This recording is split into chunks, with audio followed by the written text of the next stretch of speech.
Hello, I'm Waqar Rizvi, and this is Scope. Well, Iran finally now has an officially new president in office. And of course, President Raisi comes in at a time of great challenges that the country faces, both internally and especially externally. If we were to talk about the nuclear deal, which very much is still hanging by a thread, no one knows which way the Vienna talks will go and whether the Raisi team will be a lot tougher or not. I mean, the presumption is that, yes, they will be tougher, and U.S. officials have already indicated that Iran may come into those talks now with unrealistic, I'm paraphrasing their words, demands from the U.S. For the U.S. to re-enter the deal. On the other side, there are other issues the country faces, economic issues, which, yes, are connected to the nuclear deal through the sanctions and otherwise, but that there's also corruption, there's also a whole host of other issues, the pandemic, there's also talk about limiting the internet in some ways. So there's a lot to wait and see about this eighth president of Iran ever since the revolution took place and what exactly he'll be able to do, both internally and externally.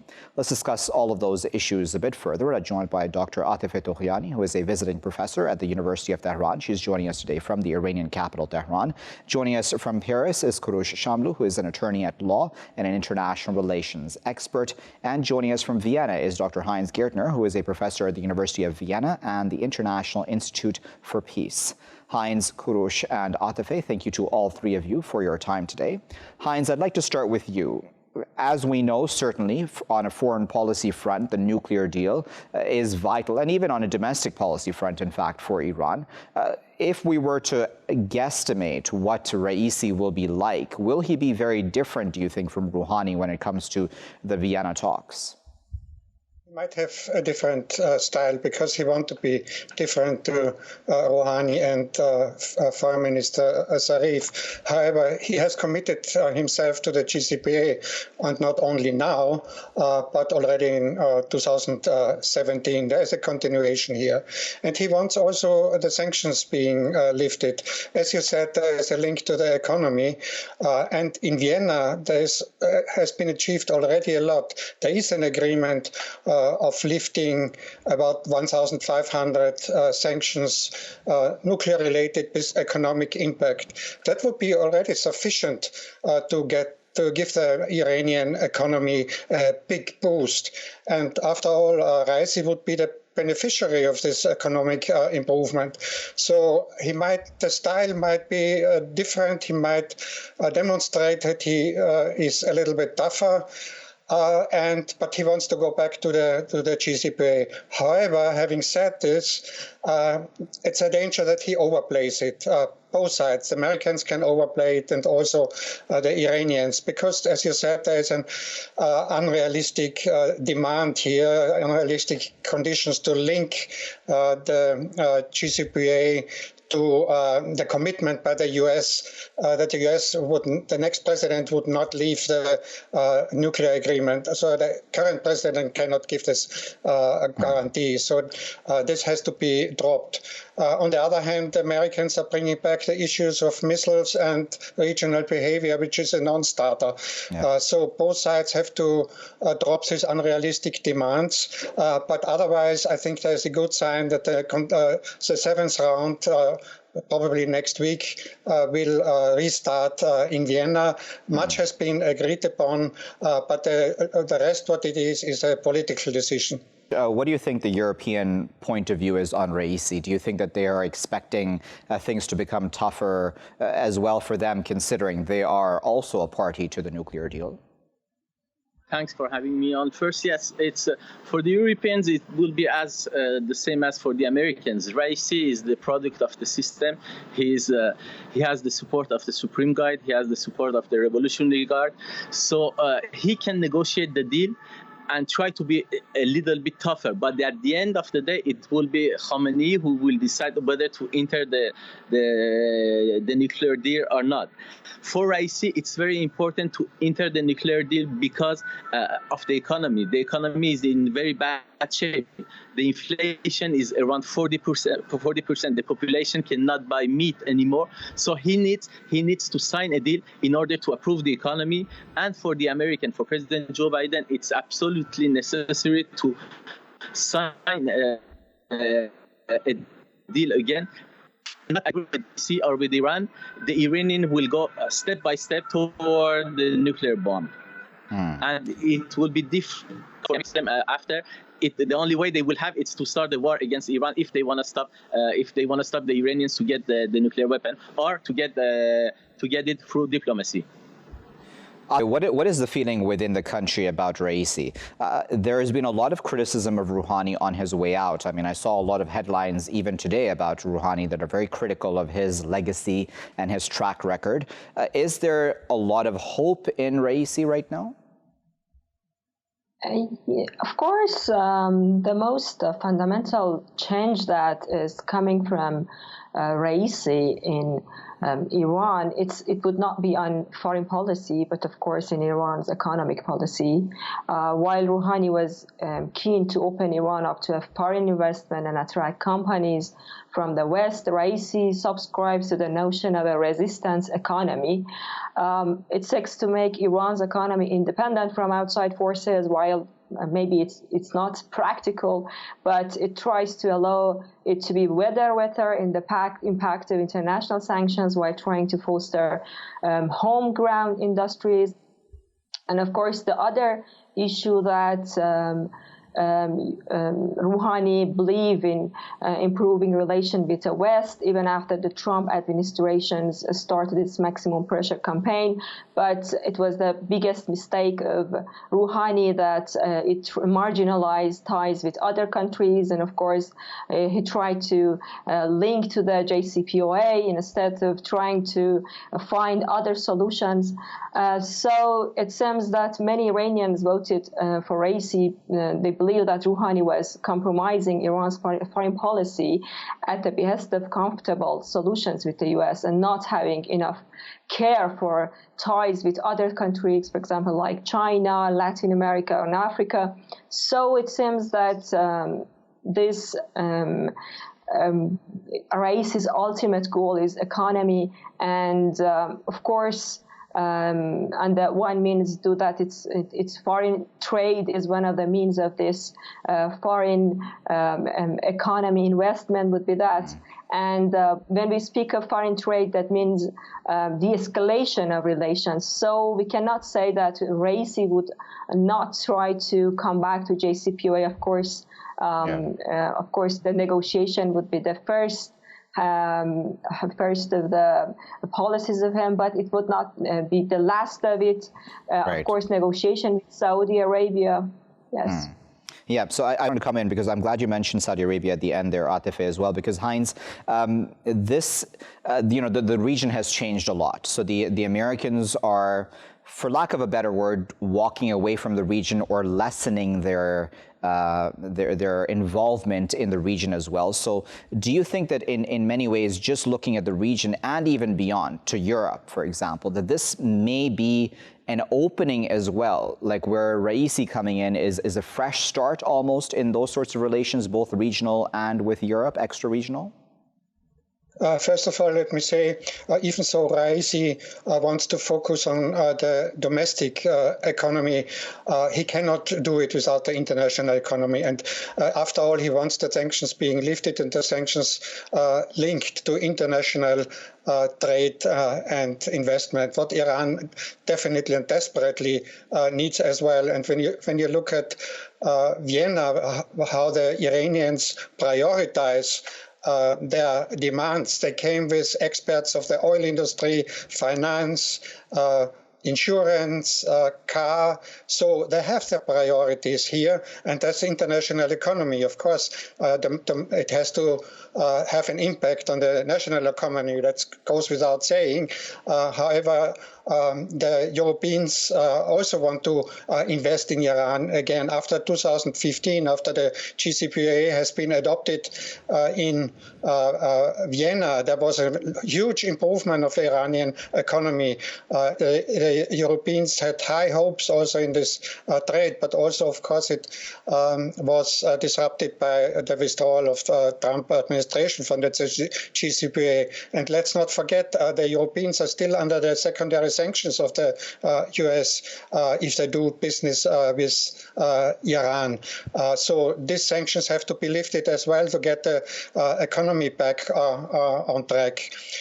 On regional issues, of course, there is important for the Europeans that the Iranians have better relations with Arab nations as well, because the Europeans have definitely also good relations with many Arab countries. And there are some positive signs here.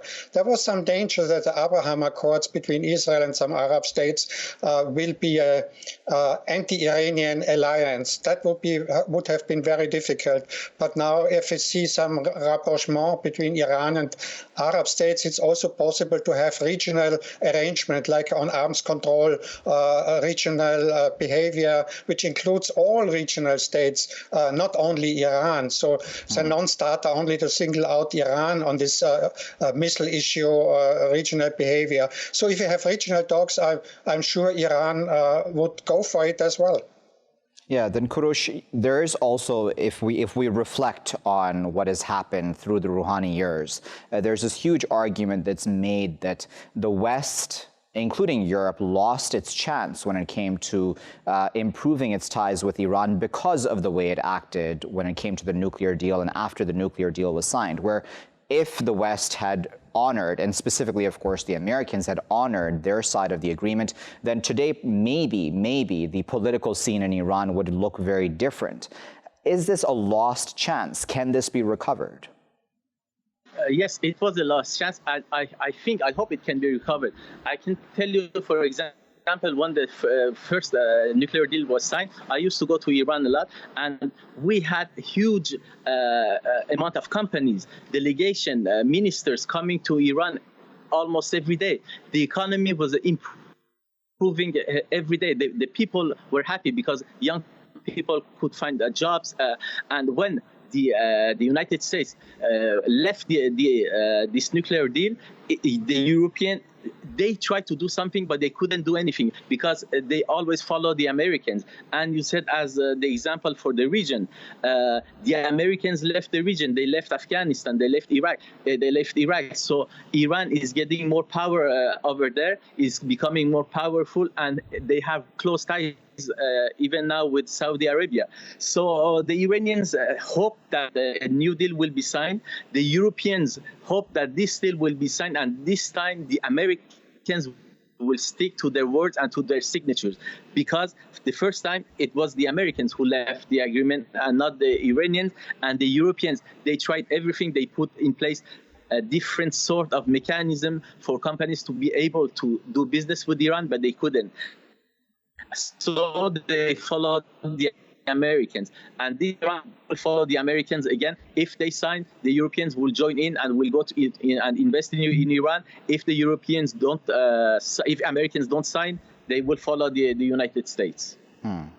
I wonder if we may just for a moment talk about just something very domestic to Iran, and this is the issue of the internet. And I'm just using this as an example to show possibly how tough or hard line, as some people may call Raisi, might be.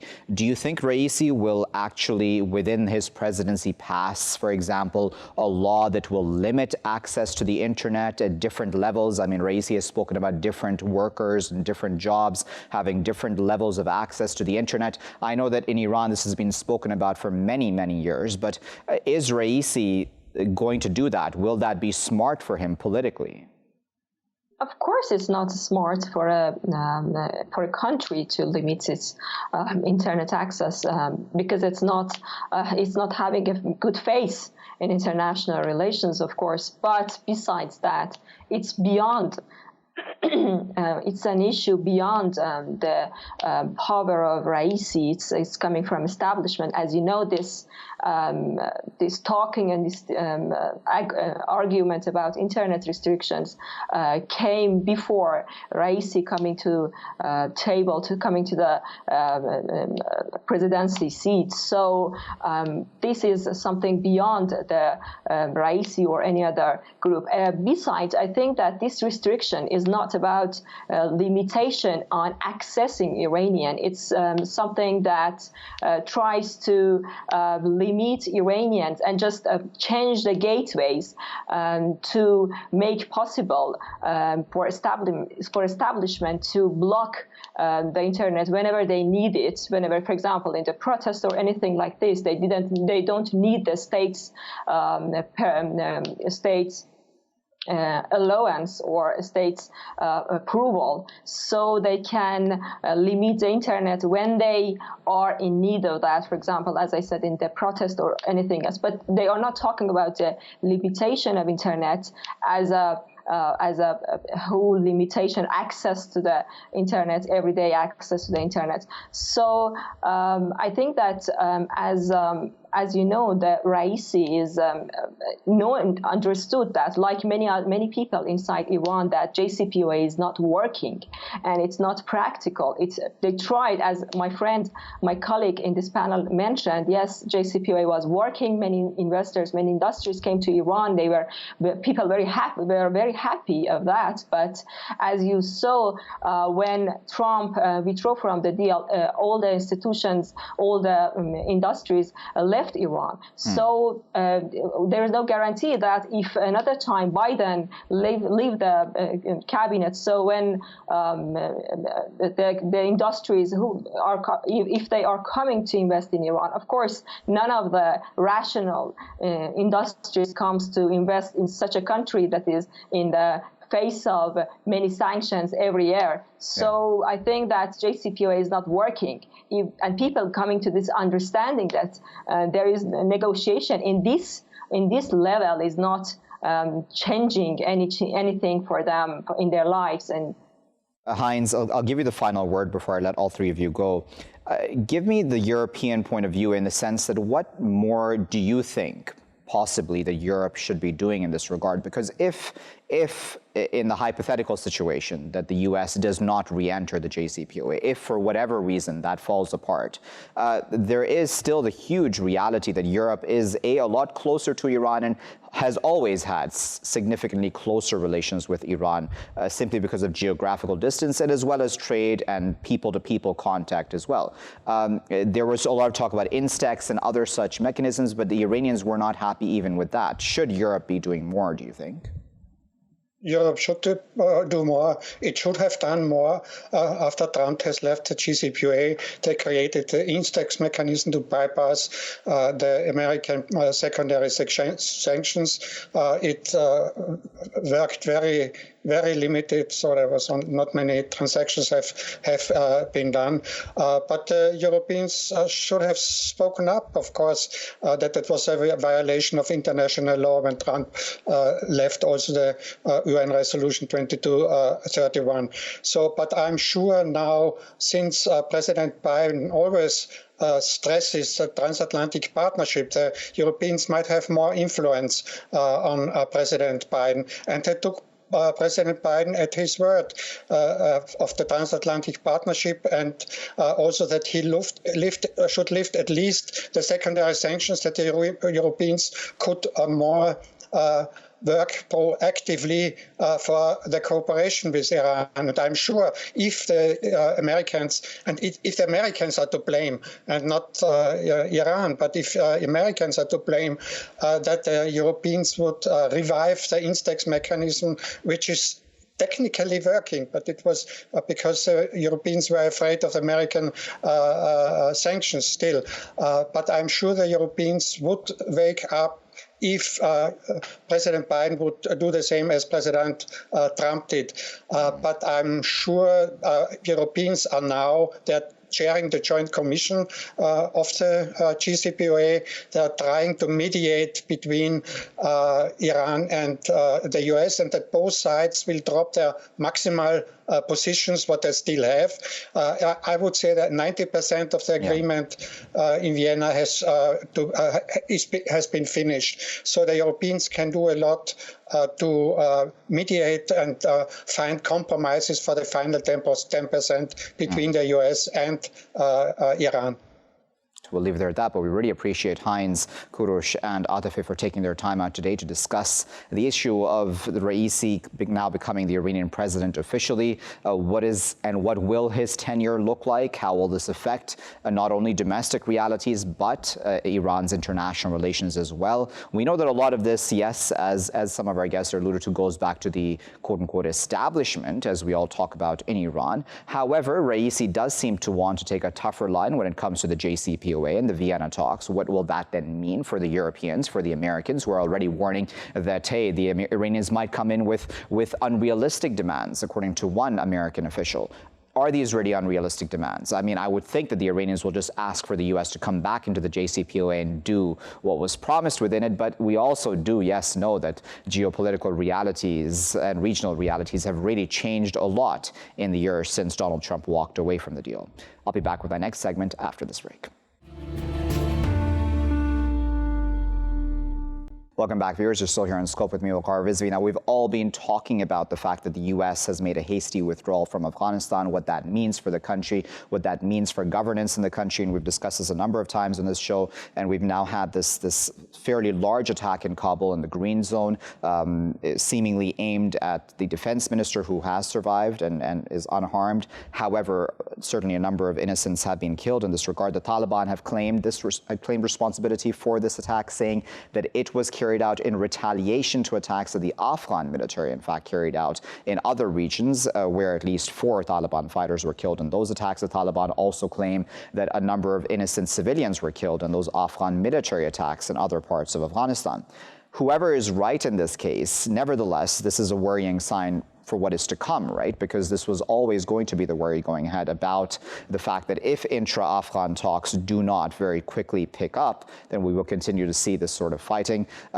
Neither regional countries nor extra-regional countries would want this sort of thing to happen at this time, and certainly that's one of the issues that we're going to be discussing with our esteemed panelists who are joining us today. We're joined by Amina, who is the director of the Center for Middle East and Africa and Afghanistan at the Institute of Strategic Studies, Islamabad. She's joining us on the line from Islamabad. Joining us from Akron, Ohio, is Dr. Karl Kaltenthaler, who is a professor of political science and the director of security studies at the University of Akron. And joining us from the Afghan capital, Kabul, is Fahim Sadat, who is the head of the International Relations Department at Karl University. Fahim, Karl, and Amina, thank you to all three of you for your time today. Fahim, let me start with you. The Taliban, as I said, claimed that what they did in Kabul towards the defense minister and in the Green Zone was a retaliatory attack. You know, we talk a lot about the Taliban attacks, but is there some blame to be placed on the Afghan military/government and their attacks in other parts of the country, which may be provoking this sort of thing? Thank you. Well, I think both the Taliban and the government are operationalizing whatever capabilities and assets they have. And the government has air power and as well as heavy weaponry and as well as the airstrikes that comes from the US. So these are the assets that the government is having and are using it, which is also an edge to the government, which the Taliban does not have. So on the contrary, then the Taliban also have certain capacities, particularly complex attacks. As we see after the February 2020 Doha deal, the large complex attacks, particularly in the urban areas, were almost slim to zero. Now, by having this attack the day before yesterday in Kabul on the defense minister's house, seems that the Taliban have resumed this capability of themselves, which are also, as long as I know, was a point of contention between the Doha office and as well as the military commission of the Taliban, who were demanding this to be resumed. So it definitely is a retaliation against the government airstrikes and also a message to the government that according to them everybody is vulnerable and they can make the situation more fragile by having such large complex military attacks in the capital. Karl, I would think that this probably is the sort of nightmare scenario, right, where we have the government and Taliban fighting each other out as the U.S. has walked away? Yeah, I mean, it's only a small part of a very grim picture in Afghanistan. The security situation is deteriorating. Lots of Afghans are suffering from this. And I think it'll get worse before it gets better. There's every indication that the Taliban will continue with its military operations around the country. It's putting tremendous pressure on the Afghan government. And the thing that's very tragic for me is the Afghan people are very much suffering because of this. Indeed. This is something that many experts warned, right, where it's the people in the middle, and all of this, the intervention, the U.S. intervention was meant to make life better for the people. And, in certain pockets and certain bubbles, maybe, yes, it did improve women's rights, etc. But we're sort of now slipping backwards, aren't we? Certainly. And again, I will have to say that it was the Americans that legitimized the Taliban by signing an agreement with them and conveniently leaving the Kabul government out. Therefore, the Americans have a responsibility to ensure that there is some semblance of stability before they withdraw, and that the withdrawal should be measured and responsible. And clearly we're not seeing this. It's clear that the Americans appear to have washed their hands off Afghanistan, and they've put the onus of the future of Afghanistan not only on the Afghans, but on the region as well. And I think this is disingenuous of the Americans to do so, because they have a role to play. They spent nearly two decades in Afghanistan, and there's very little to achieve. And you talk about women's rights and whatnot, but those gains will obviously be compromised in case we do see a continuation of the violence. And we're seeing this, where both sides, of course, it's the Taliban. It is unfortunate, but it's the Taliban that are refusing to reduce violence. And then naturally you will have retaliation from the Afghan forces. More so, there are a number of other spoilers involved that are, taking advantage of the situation. And we know that the ISKP has been very, active in this regard. We saw, the attacks in Eid. They were not by the Afghan Taliban or by the Afghan forces, but it was in fact by the ISKP. But here, I think it's important to mention that, the Taliban used to justify their violence in the beginning because they wanted to liberate Afghanistan from foreign control. But they are no longer fighting foreign fighters, are they? They are fighting ordinary Afghans. And I think, therefore, it is essential that they reduce violence. Both sides need to engage. There is no other way to move forward on the process. And while I understand that, there's a lot of hype about a regional consensus and regional countries stepping in, regional countries can only do so much. At the end of the day, peace can only be achieved if Kabul as well as the Afghan Taliban are ready to accommodate each other and compromise with one another. And unfortunately, we are not seeing this. Fahim, Amina there made a really good point about the U.S., and I wanted to ask you if you feel the same in regards to the fact that when the U.S. directly negotiated with the Taliban and did not have the Afghan government around the table, that sort of removed its power in many ways, or made it weaker, did it not, even in the eyes of the Taliban and possibly even the Afghan people? And maybe that is why we're seeing what we're seeing play out right now on the ground, where the Taliban also believes that, hey, the Afghan government isn't really as powerful as people might have once thought? There's no doubt that when the peace process started in Doha, led by Ambassador Khalilzad, it was a hasty decision, and the marginalization of the government from those talks right from the beginning was a mistake. It should have not happened, because that gave Taliban a kind of self-confidence to a level that that we see now, that the Taliban think that they have won the war, and that the U.S. is going, and Afghan government beyond the U.S. support is weak, and it's possible to overtake it militarily. But right now, the situation is in a different. There's a difference in the situation. That is that the Afghan government seems to be having the political will of holding the Taliban back and not stepping down. And the Afghan government is also talking of a democratic transfer of power, which means through election. Now, although the strategic momentum is somehow on the side of the Taliban, because after the withdrawal of the US forces, a strategic security vacuum was created, and the Taliban did capitalize over that and are still doing that. But the government also seems to be consolidating, and as well as there is somehow a public support, particularly in the recent days, the Allahu Akbar campaign seems to be growing, and that is also giving a fresh breath and as well as morale to the Afghan security forces and the government. The crucial test of whether the government is able to defend the Taliban or hold them back, or the Taliban would take over the large urban centers, is yet to be seen. And this will be a determining factor in both parties' behavior for the coming negotiation, if there is one to happen. Karl, is this almost a picture-perfect image of where the U.S. would want to say, listen, we got involved at some level in nation building and we pretty much horribly failed, in the sense that, you know, we just cut and run with our losses? To many people, it seems that way. Is that a fair accusation? Personally, I think the decision to withdraw U.S. forces from Afghanistan now will be something that Americans will regret. I think there's been a strong momentum in American domestic politics to get out of what are called forever wars, either in Afghanistan or American presence in the Middle East. There's just not a lot of will anymore in the United States among the populace to continue these conflicts.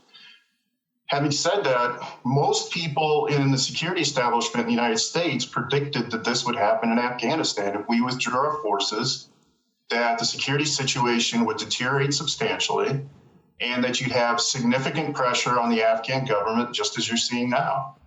And I'd add a point about the negotiations. So the Afghan government was asked to be part of negotiations with the Taliban in the United States, but the Taliban refused to sit down with the Afghan government. They said once there was an agreement between the United States and the Taliban to have U.S. forces, coalition forces, withdraw, then they would sit down with the Afghan government. Remember, the Taliban has never viewed the Afghan government as a legitimate government. They view it as a puppet government. They still view it as a puppet government. So I think hoping that there's going to be negotiations now when the momentum is on the side of the Taliban is kind of wishful thinking. One can also ask the question, I'll make this brief, was the United States ever in a position to completely stabilize Afghanistan over the long run? I think there's a lot of people, and I'm included in this group, who would say probably not, given the support the Taliban has had from the outside. That always made the situation inherently unstable. So if that support could have been reduced, there might have been the chance for stability in the country, but it was never able to be accomplished.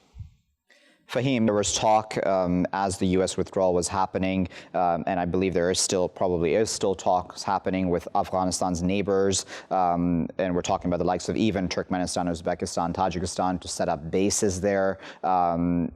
So in many ways, Fahim, in my point of view, and you can correct me if you think I'm wrong on this, it seems that the U.S. is already foreseeing that things are going to majorly fall apart and it may need to get involved. So it just, one wonders, and I wonder what your opinion is on this, that why even then do this in this fashion? Why not slow down and empower the Afghan government and Afghan security forces and not do it in this very hasty fashion? See, as an Afghan, I would say that any Afghan would welcome the withdrawal of the Americans, because at the end of the day, one day you have to take the responsibility of managing your country. But what went wrong was the way they withdrew. As I said before, the hasty negotiations and then the unconditional withdrawal were the two things. And also the assumption that after we withdraw, the Taliban would agree to a political settlement and reduce the violence, something that completely happened opposite. But at the same time, we should not forget that the Biden administration has already given $3.3 billion for 2021 and the same amount for 2022. And recently, the U.S. airstrikes have stepped up in support of the government, where certain large urban centers come under siege, which means that the political and as well as military and economic support of the U.S. is still with the government. And we have also heard from Ambassador Khalilzad that if the Taliban take over militarily Kabul, which will result in the fall of the government, they will not recognize at first they would stand with the government, and second they would not recognize the Taliban's government. So this is also a sort of support that we are seeing from the US. Also, the issue with the bases was also important because so many people think that over the horizon operations of the US will largely help Kabul to deter Taliban and at least not allow Kabul to fall. But overall, I believe that the US and regional countries still have the leverage to both Taliban and the government to bring them closer and still work for a political settlement, because if any side takes the approach of a military defeat, I think that would further deteriorate the situation. The civilians would be harmed further, and we will face a protracted war, even a civil war. So there is still chance for a political settlement, and there's still chance for negotiations. Okay. Karl, with the final comment before I let all three of you go. On the issue then of military solution, and you know that there's been a statement that's been made by Khalilzad where he says that there is no military solution to the conflict in Afghanistan. He's not the first U.S. official to say so, but that's been, to a certain extent, and I'm going to use this word loosely in quotation marks, mocked online, because many people are saying that, okay, then what was the U.S. doing all the way from the beginning then when it got involved in Afghanistan? Because the logic was that actually the Taliban were going to be defeated militarily and in absolute form, and that certainly has fallen apart. Was it a question then, and I'm asking you to reflect back then on all these years, was it a question that not enough resources were put into this? What went wrong? Because I mean, it's the U.S. military. I mean, we're talking about the most powerful military in the world. There's a couple things that went wrong, and I've worked this issue with the U.S. government, so I'm pretty familiar with it. The two things that get pointed out as being really significant problems in terms of stabilizing Afghanistan and creating really legitimacy for the government in Kabul. One, foreign support for the Taliban, giving sanctuaries, giving training, giving funding.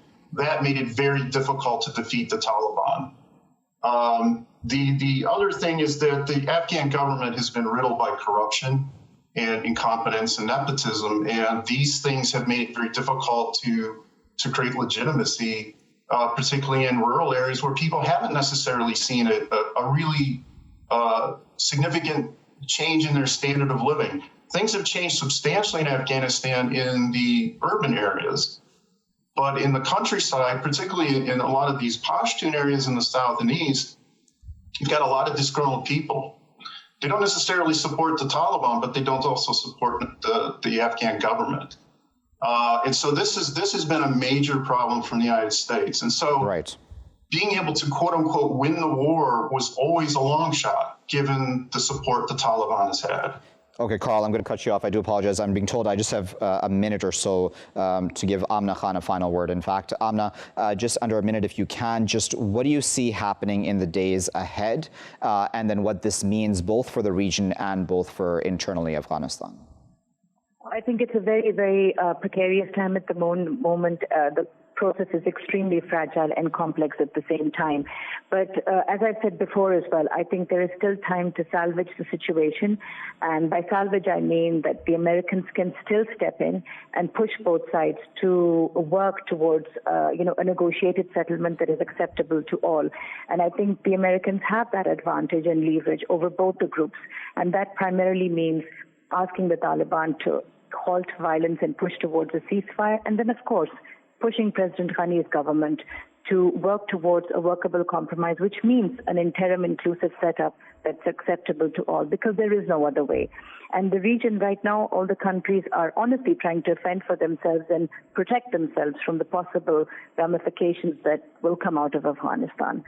So it's difficult. There is still time to salvage the situation, but there needs to be political will on all sides to deliver. Very well. We'll leave it there at that, but we really appreciate Amina, Karl, and Fahim for taking their time out of their busy schedules to share their expertise with us and to put this all into context as well. There are regional implications. There are internal implications of all of what is happening right now in Afghanistan. The U.S. walking away in this fashion, I mean, pretty much across the board, no one likes the way the U.S. has done this.